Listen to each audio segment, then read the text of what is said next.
Struggling to figure out what to read this fall? I know, there are just too many books and the decision fatigue is real. Have no fear, I've got you covered. Stick around for 40 plus books that you can add to your fall reading list this season, plus a free printable that will help you figure out what to read next.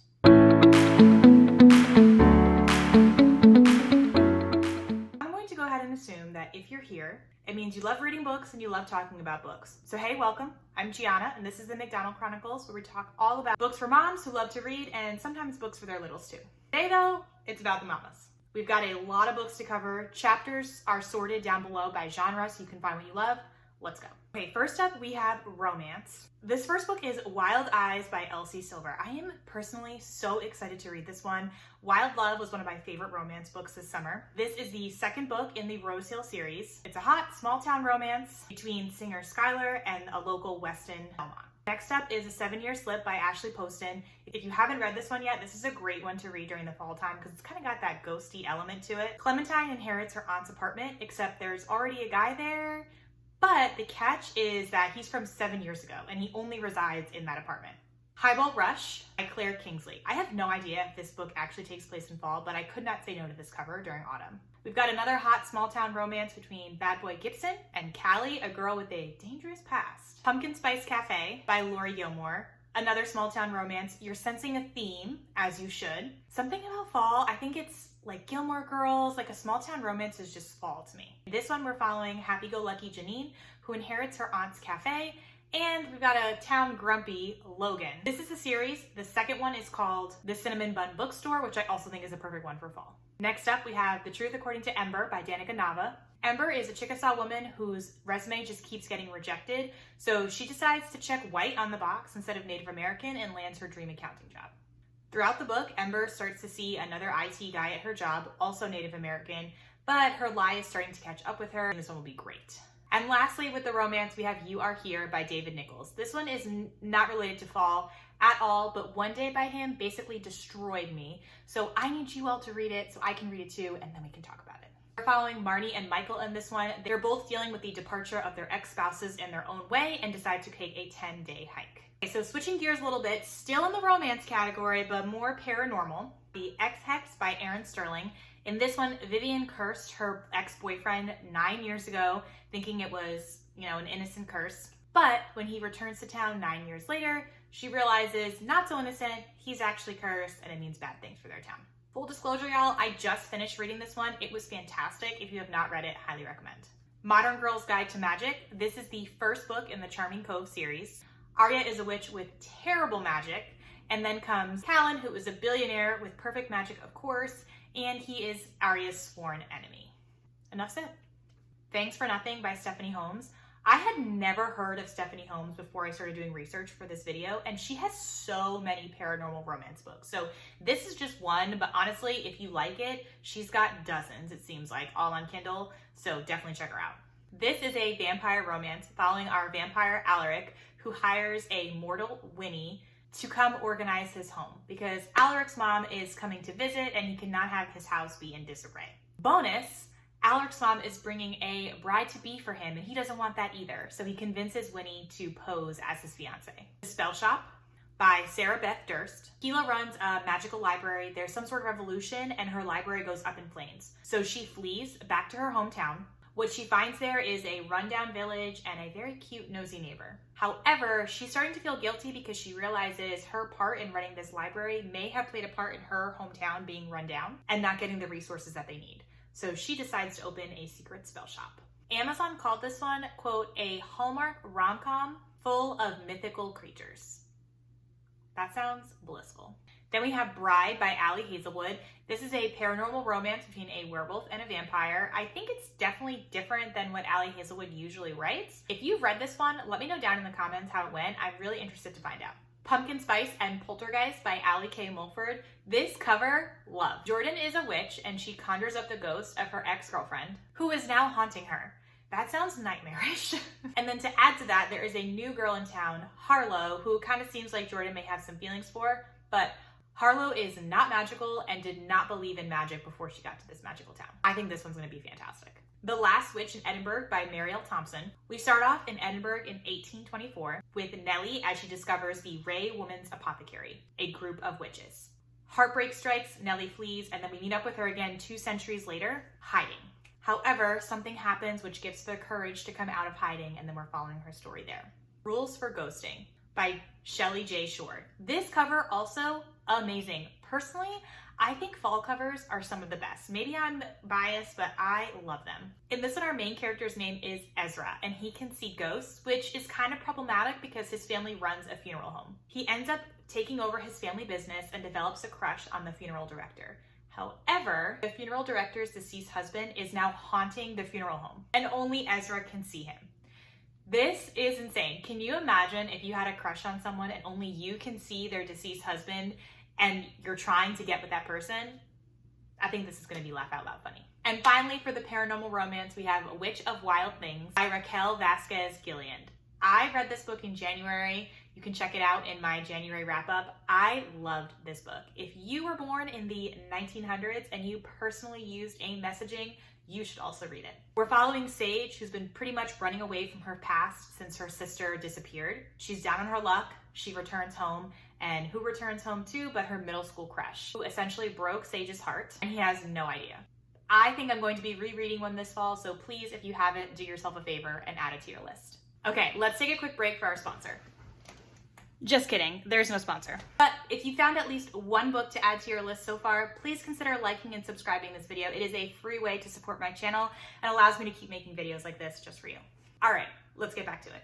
Not gonna lie to you guys, the plan was not to keep the sweatshirt on for the rest of the video, but now I'm super cozy, so we're doing it. Okay, next up is fantasy. Now, there are a plethora of books that you could read this fall. This is not the end all be all list. However, because there are so many books and because we're moms and we have 1 million thoughts going on in our head, you don't need to decide that. Pick some books from this list and go from there. First up is the Mistborn series by Brandon Sanderson. If you've been around for even 2 minutes, you know that I am obsessed with this series. I read it for the first time this year. Brandon Sanderson is now one of my must-buy authors, so if you are in the mood for fantasy this fall, please, please, please pick up Mistborn and then just keep on reading through it. We are following Vin, who is a street thief and discovers that she is a Mistborn, which is this super powerful being, and she ends up joining the revolution to take down the Lord Ruler, who is essentially like a god in their world. Then we have The Lost Story by Meg Schaefer. Jeremy and Raffi went missing in West Virginia, only to turn up 6 months later with no idea of what had happened to them. Turns out they were in some sort of magical land that only Jeremy remembers. Now it's 15 years later, someone else goes missing, and Jeremy is determined to help, but he has to have Raffi's help too, and that means telling him about what actually happened. The Enchanted Lies of Celeste Artois by Ryan Groden. Celeste is caught in a dangerous web of lies and deceit as she uncovers magical secrets. Also, this cover, y'all. The covers. So good. Clearly, I'm a sucker for a good cover. The Honey Witch by Sydney J. Shields. A reclusive witch skilled in honey-based magic is drawn into a centuries-old wild curse that threatens her peaceful life.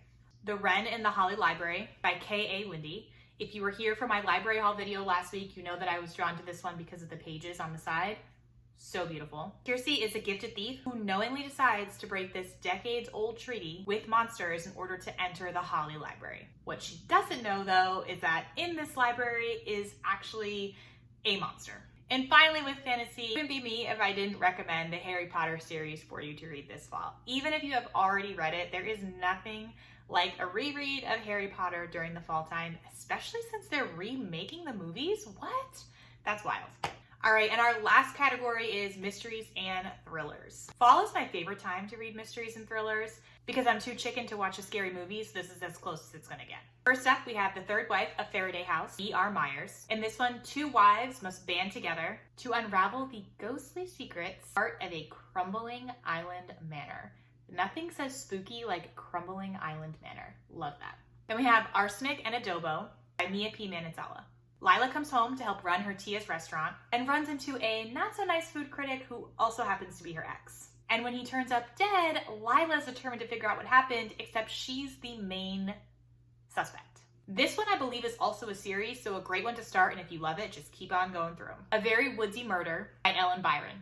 Dia is loving running her rustic getaway in the woods until a murder ruins the peace and quiet. Haunted to Death by Frank Anthony Polito.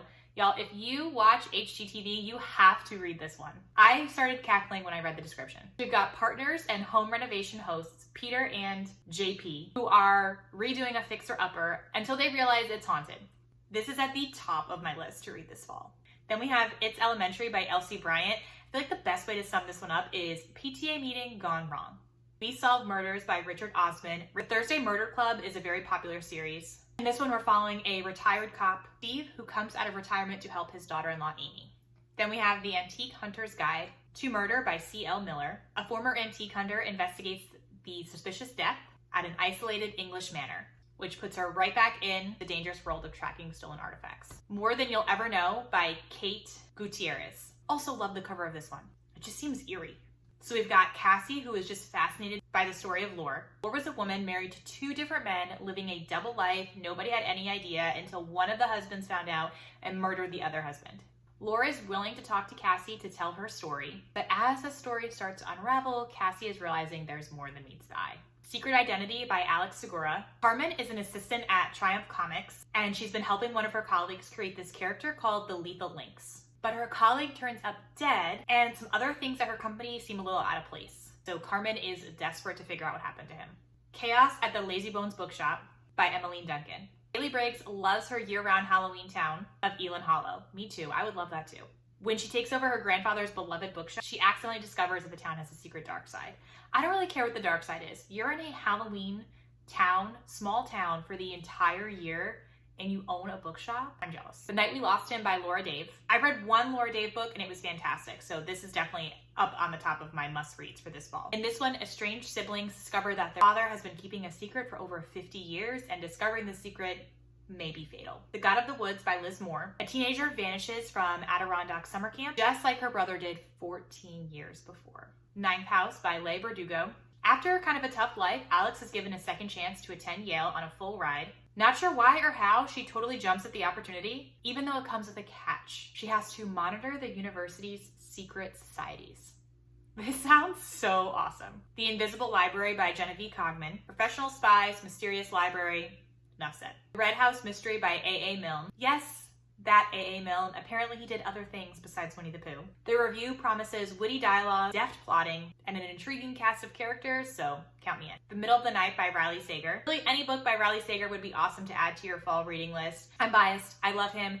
Just read The Only One Left by him. Middle of the Night is his newest. In this one, Ethan is faced with visiting his past after traveling back home. His home is the scene of his best friend's disappearance during an overnight campout in his backyard. And last but certainly not least, we have The Hacienda. Following the overthrow of the Mexican government, Beatrice has no family and no home. So she accepts a proposal from a man named Don Rodolfo, knowing that at least she'll have this house. Everyone told her not to because apparently his first wife disappeared in a weird way, but she did it anyway.